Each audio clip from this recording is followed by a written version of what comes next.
Well, now to a story of treachery and deceit. From the outside, they looked like a happily married couple, but when Faisal had doubts and turned to a lawyer, his wife took their breakup to the next level.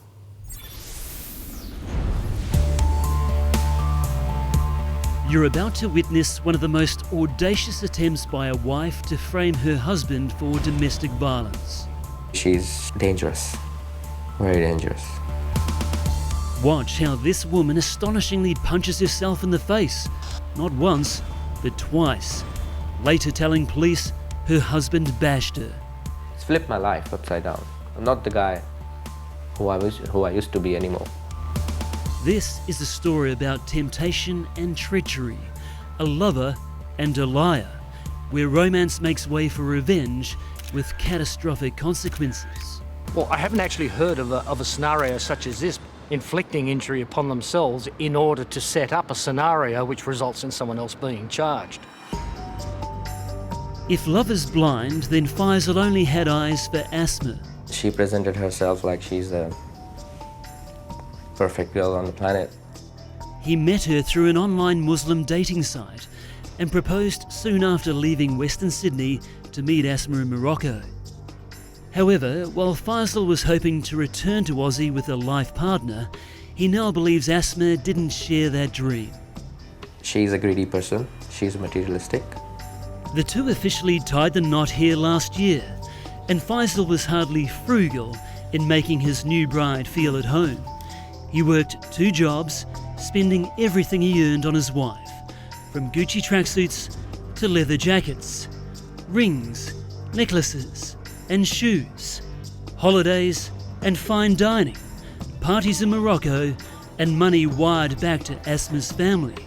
A fawning Faisal says he was a good provider. All this traveling, going back and forth twice and 3 times and doing all the functions, receptions, engagement, jewellery, stuff, probably I'm under 200,000.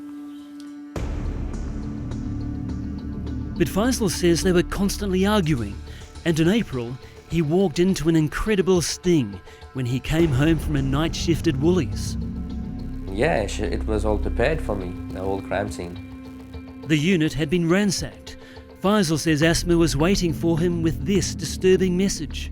I entered and she just said to me that you think you are smart and you are talking to lawyers about me. Now see what I do to you. And she just ran. CCTV captures the bizarre events that followed. Asma runs from the apartment and into the lift. She presses the button. Takes a few moments before the incredible Asma attack. She gives herself 2 uppercuts to her face and clutches her cheek. She then checks her handiwork in the mirror. Seemingly satisfied with her self-inflicted punishment, Asma eagerly waits for the lift door to open. She takes off down the hall and into the street to call police. Oblivious to what his wife had cooked up and concerned for her safety, Faisal also entered the police, where he was arrested and charged with assault. If convicted, he faced up to 7 years behind bars. I didn't know that she's going to go to that extent, go to the police and forget everything what I did for her and just ruin my life. In a follow-up sucker punch, Faisal says the police unwittingly helped Asma steal his things, which she had packed into these suitcases while he was being held at the station. But more importantly, Faisal's freedom was also about to be taken. Did you ever harm Asma? Never. I really loved her. Faisal spent 20 grand on a lawyer and trawled through hours of CCTV to find his get-out-of-jail card.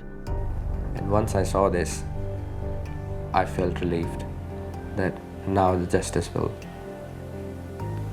be served.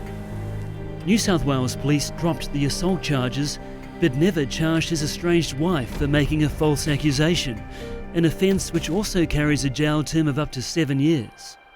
Question is, why not? The answer is, because if they do, they're going to be embarrassed by what they didn't do at first instance. Victims of crime advocate Howard Brown says It appears police failed to investigate Asma's assault claims properly and assumed Faisal was guilty from the outset.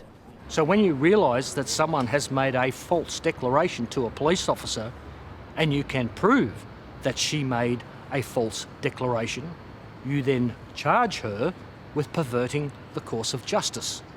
Police haven't done that. Asma's statement to police is shocking. Faisal grabbed my throat with both hands and began to squeeze tight until the point I was unable to breathe. He punched me on my left cheek and with his fist. He has started to hit me everywhere with the belt. He was so violent to me. I thought I was going to die. Faisal suspects Asma's motive was an email she discovered he had sent to a visa migration agent. He says he wanted out of the marriage, which was potentially a threat to her ability to stay in Australia. What do you feel when you look back at these photos of her? Sad that I shouldn't have done that. Should have known better? Yeah, should have known better. Asma has since disappeared somewhere in Australia, leaving Faisal to deal with the fallout from false love. He's battling away in average shared accommodation to help pay off his debts. The hurt hubby now wants his estranged wife charged, held accountable and deported back to Morocco.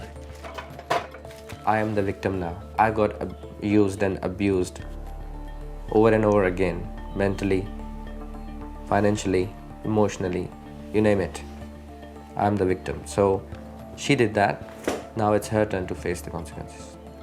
Faisal says he's got a long road ahead before he's capable of finding love again, but says he's learned a valuable, albeit expensive, life lesson.